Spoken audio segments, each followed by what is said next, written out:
warahmatullahi wabarakatuh. Good morning everyone. How are you today? I hope all of you are well. Dear honorable juries and committees. Hello, my name is Variska Agita. I am in grade 8 at Junior High School SMP GRABAGAN.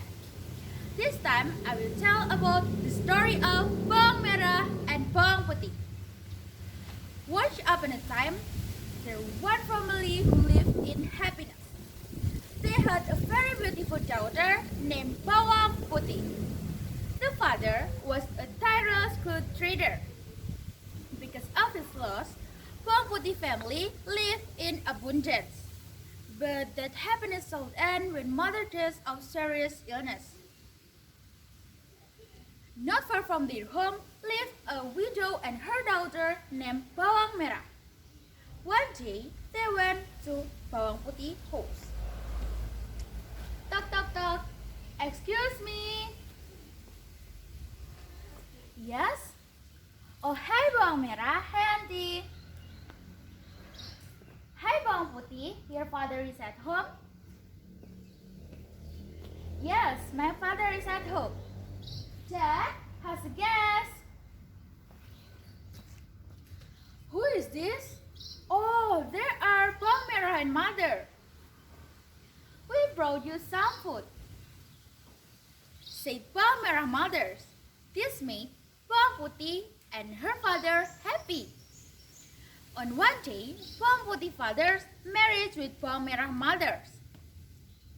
At first, they lived happily in one house. But everything changed when Bawang Putih fathers left to earn a living. Bawang Putih, you are very lazy. Quickly clean this room. Told to Bawang Putih to do homework.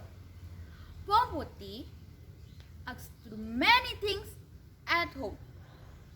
The next day, her mother told Bawang Putih to wash clothes in the river.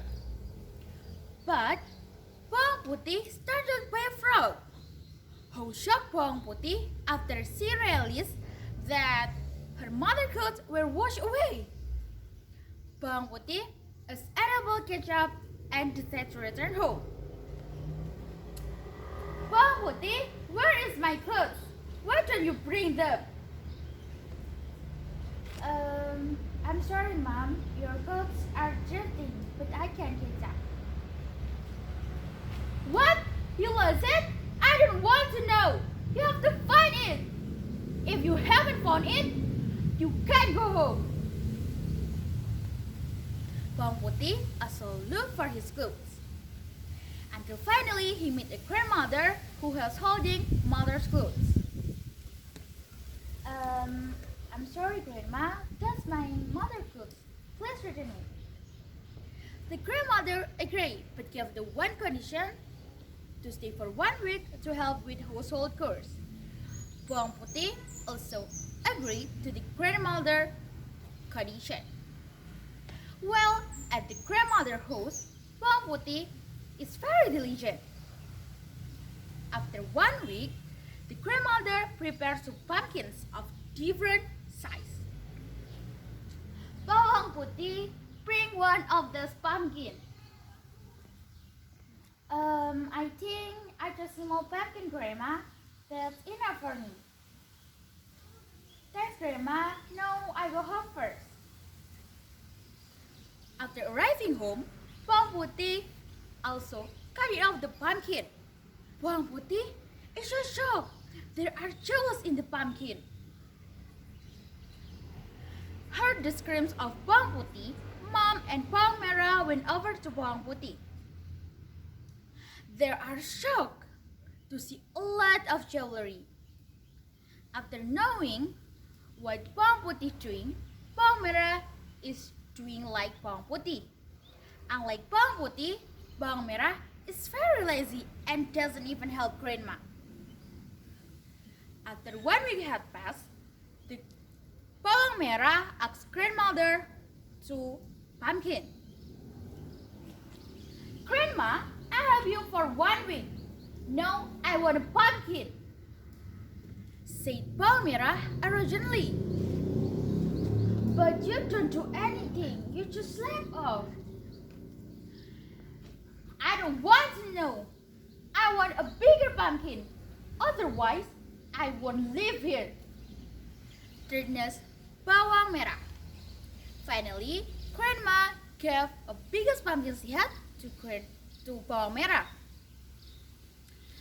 Bawang Merah is so happy, and after arriving home, she and her mother immediately split the pumpkin. What were surprised they were! Not the jewelry they got, but disgusting animal they got. Bawang Merah and her mother fled the forest and never returned home. Finally, Bawang Putih's father came home and heard everything. Her father promised not to leave Bawang Putih again. And finally, they left happily in one home. Ladies and gentlemen, the moral of the story is we must be greedy for the position because greed will only bring harm to us. That's the story of Bawang Merah and Bawang Putih. That's all from me. If there are words or sentences that are not pleasing to me, I apologize profusely. I hope that I say can be useful. And hopefully this pandemic will quickly pass. Thanks for attention. See you. Stay safe and stay healthy. Bye. Wassalamualaikum warahmatullahi wabarakatuh.